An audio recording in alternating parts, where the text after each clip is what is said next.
My talk today explores how capitalism's linear thinking, thank you, creates a worldview that emphasizes profit, speed, and efficiency. And that linear word, how it contrasts, how it makes sense or nonsense with my concept word today, which is cycle, or a cyclical way of thinking, living and understanding this world. Speaking here today, I'm speaking as and from a designer's point of view, and therefore a designer's point of view of how do we create a world-making, world-thinking, and I aim to interconnect complex forms of cyclical ways, such as those found in nature and symbolic symbols. By exploring and contrasting worldviews and perception of time and use as a start, an introduction to design thinking. Then later I will explore different cycles, starting with the cyclical processes of design thinking, material cycles, natural cycles, and change cycles before I kind of come to the cycles of repair, which I kind of tell kind of a little story with. But to untangle, at least for myself, the many kind of aspects and frameworks where a cycle kind of comes from, I would like to start with ideas that are kind of just an introduction. In lines of progress, processes are seen as having a definite start and end, moving in a straight, predictable sequence towards a singular solution. This view reflects this world's institutional, governmental, business structures and explains and underpins how capitalism has shaped human thinking. In contrast to this, a cyclical understanding of a world's view is seen as a series of interconnected, repeating, inconsistent, and often unpredictable cycles. This perspective values the various rhythms of nature, its complexity, and reflects an interconnectedness of life's processes. The word cycle denotes many ways of understanding, depending on the situation and worldview. As a designer, I kind of bring you forward some point of views, and I kind of invite you as an audience to kind of translate kind of my ways of thinking as a designer, looking through the material world and object world into your own kind of fields. One form of understanding of the word cycle can be viewed from a more straightforward, linear way of thinking. Here, the cycle refers to a period of time that repeats in regular occurring events, such as my past sabbatical, cycle of elections, or even the idea of a bicycle. However, more complex ways of cyclical thinking and cyclical representation of the word exist in recurring series of tangled changes experienced in seasons, nature, biology, cosmology. So the image that it's depicted here is aiming kind of to look at this kind of more complex kind of cycles, clearly repetitive kind of first.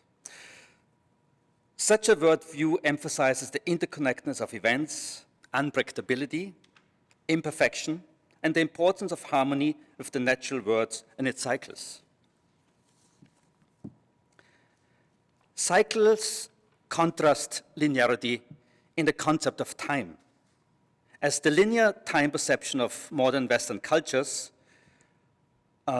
views time as a straight moving line from the past through the present into the future.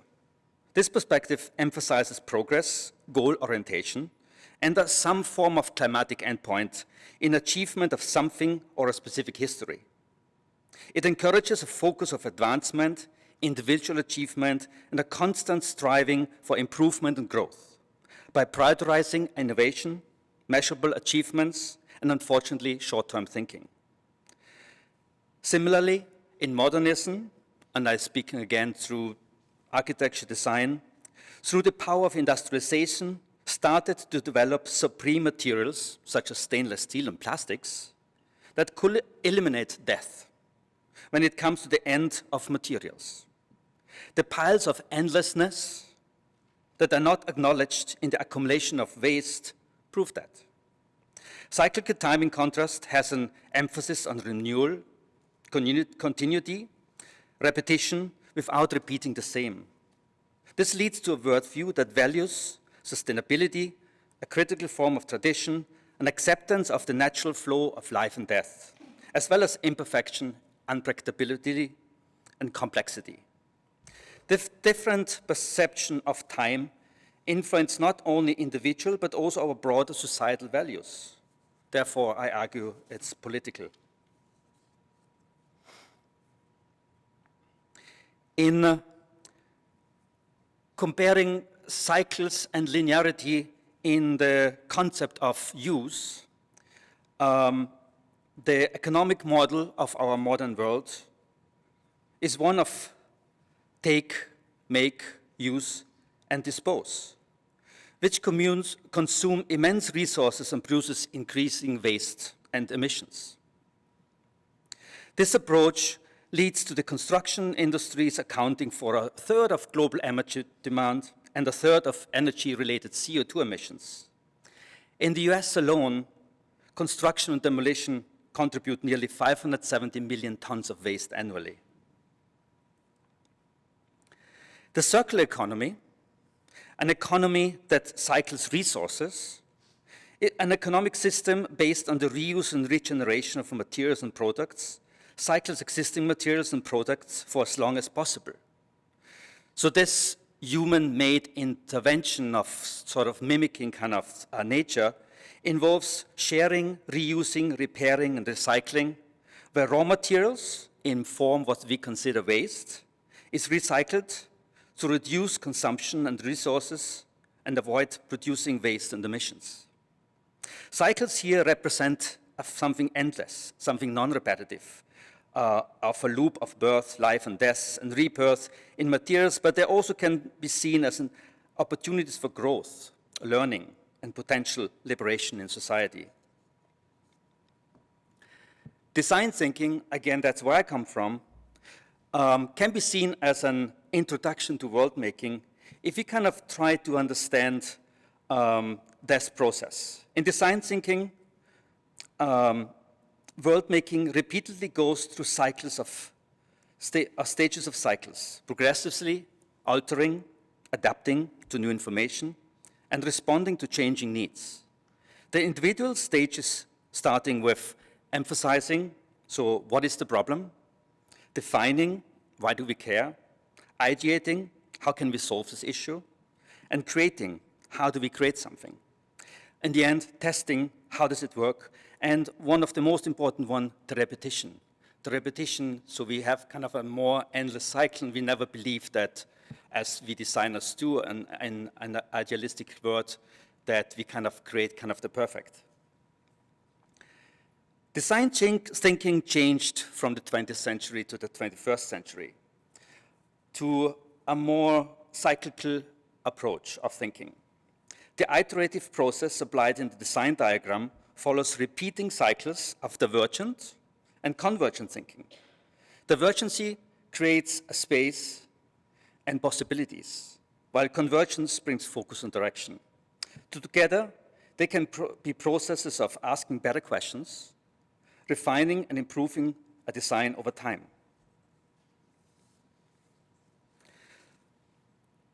The beautiful part of the design and the cyclic processes is that the design process itself, just as life, is very messy.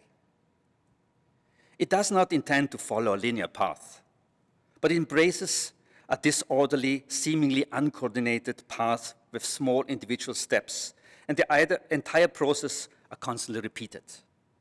It does not follow a strict sequential order of steps. Instead, it involves multiple stages that may occur simultaneously, overlap, return, and repeat.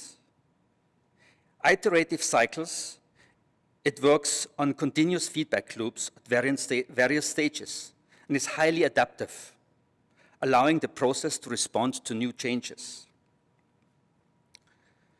Design thinking is a process of embracing uncertainty. Design, just as life, is always a process of creative exploration into unknown territory. that is not confined to a specific set of single operations and aims to explore multiple ideas at a time. It promises regenerative possibilities and outcomes that have similar approaches to natural and cultural life cycles. As an investigation, how life cycles, like cycles for life, are regenerative in their meaning. The symbol of the Ouroboros, known, for example, from the ancient Egyptian culture, as a serpent eating its own tail, represents the endless cycle and renewal, an eternal return, where life and death were seen as a continuous and interwoven cycles. It is also symbolizes the concept of infinity and wholeness and the interconnectedness of all things. It has both a starting point and a never-ending cycle of existence, a life cycle. Beyond a symbolic meaning, life cycle is widely used as a concept in the social sciences, in many other kind of aspects. Social science cycle is, refers to maturational kind of and generational processes in the population. But referring to some ancient cultures, the cyclicity of life, matter and existence, denotes cyclic change, wandering and aimless drifting. The cycle of life can depict the life of humans, such as a painting by Gustav Klimt, as well as the rise and fall of human culture, as portrayed by Hans Cannon. In Klimt's kind of painting, the titled Leben und Tod, he addresses in his direction of the endless cycle of life.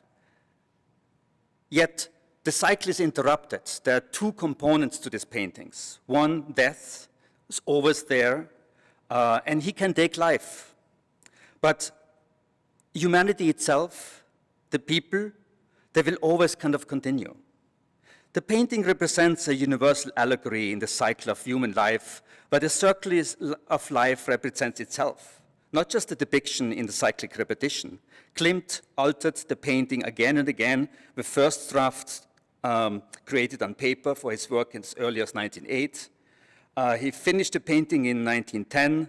He made alterations in 1912 and 13, and then he made again alterations in 1916 and 17, even they were in between exhibited and sort of finished works. Also, the direction of the cycle can be flipped in Klimt's painting. A death and life, as you see here, there is a mother and a baby, there is an elderly woman, and there's a couple. And this allows kind of a, in this case, kind of a circular and an anti-circular kind of reading.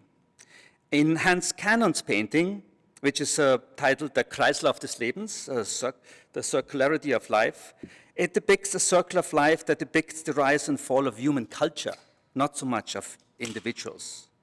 The circular movement here of people and society takes place in the front of our eyes of a resting sphinx and a thoughtful figure pondering over its enigma. It starts with youth on the right, the height of humanity development on the top, and then it down cycles on society on the left, which is sort of the beginning and the end of the cycle. At the bottom, the wise man reflecting about the status of this world. Replacing the wise man with a tree in order to explore the meaning of life as a tree that refers to the various patterns of periodic processes that occur in the natural environment. The cycles are fundamental to the functioning of ecosystems in the earth as a whole. The cycles in a tree are manifold as they have an individual cycle as well as larger integrated system cycles. The individual tree starts with its conception as a seed, to birth, the sprout, to infancy, the seedling, to juvenile, the sapling, to adult, mature, to elderly, the decline, and finally to death, the snag and rotting. But much more important in the tree are the larger interconnected concepts in its cycles. It can be illustrated by looking at the role of the tree with the various other environmental cycles. Trees are critical components of carbon cycle. Through the process of photosynthesis, trees absorb carbon from the atmosphere and use it to create sugars, which fuel their growth.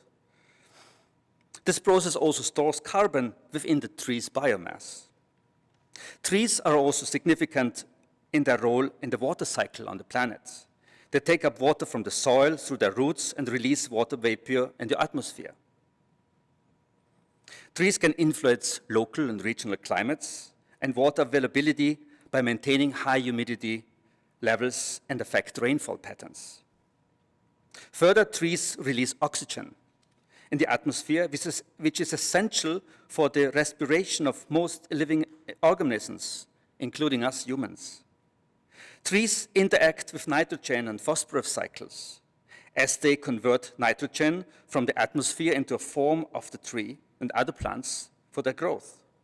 As leaves and other organic material decompose, nitrogen is returned to the soil as nutrients.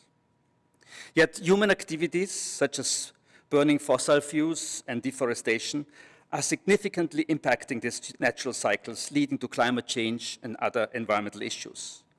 But understanding these natural cycles is crucial for developing strategies for environmental conservation and sustaining of living.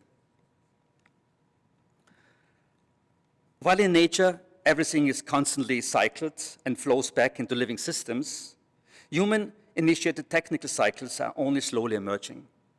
What you see here is called the butterfly diagram, where a technical cycle on the right-hand side, kind of for all the kind of goods that we don't consume, have ways to go to be fully integrated into a holistic, but attempts are made that could contribute to larger system-wide methods that mimic nature. In material cycles, recycling as a process of going through a series of changes and modifications towards material recovery. In a closed-loop material cycle, materials are indefinitely recycled through natural industrial processes, at least in theory. The reality is that most of our recycling is a downcycling, creating more and more inferior materials until they end up in the landfill. The circular economy diagram, known as the butterfly diagram, illustrates this continuous flow of materials. There are two main cycles, as I said, the biological and the technical. And they kind of are in a cyclical process through reuse, repair, remanufacture, and still recycling. The biological section, the nutrients from biodegradable materials are returned to the earth to regenerate nature.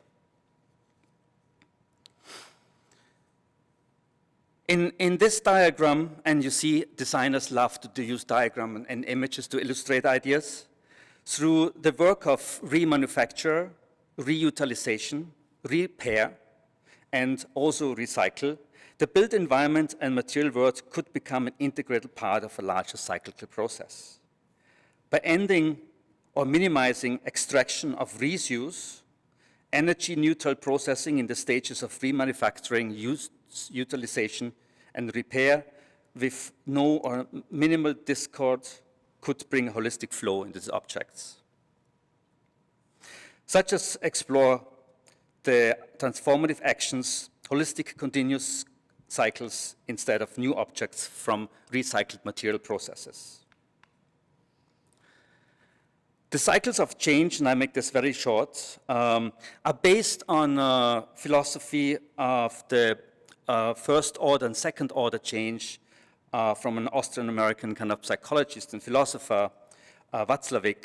And here a diagram that is recreated from Prohaska and de Clemente is kind of how we kind of cycle kind of through change in order to kind of actually kind of switch away from our everyday kind of repetitive and slightly adjustable kind of behavior to real changes that Václavic call second order change. So here, the cycle of thinking through the repairer. The cycle here represents the repairer as presented as a reflection of the process of my own work as an artist and designer. It engages directly to the material world, such as objects, spaces, and buildings. It is always a reflection, an engagement, and an attitude of thinking and learning towards society at large. The degradation of this world through inequality and its environmental degradation, finding alternative future, remain the larger focus of this work.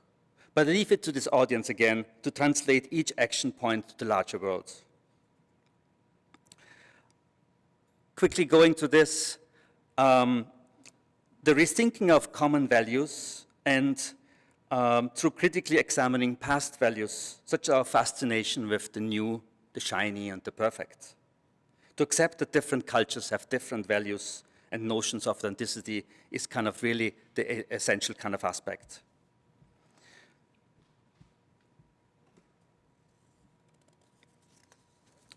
To deconstruct existing things, ideas, and knowledge, the repairer values in the process of taking apart.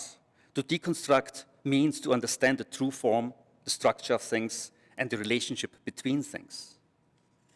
Because repair is not about fixing the broken, it's about taking apart in order to understand the true meaning of the parts of things. Only by deconstruction we can understand this meaning. To let go rather than to hold on to an idea of the past or insist on its continuation with the future.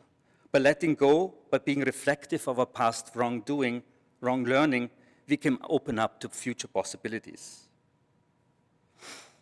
Letting go allows us other futures to unfold. This current world must let go so other futures can unfold.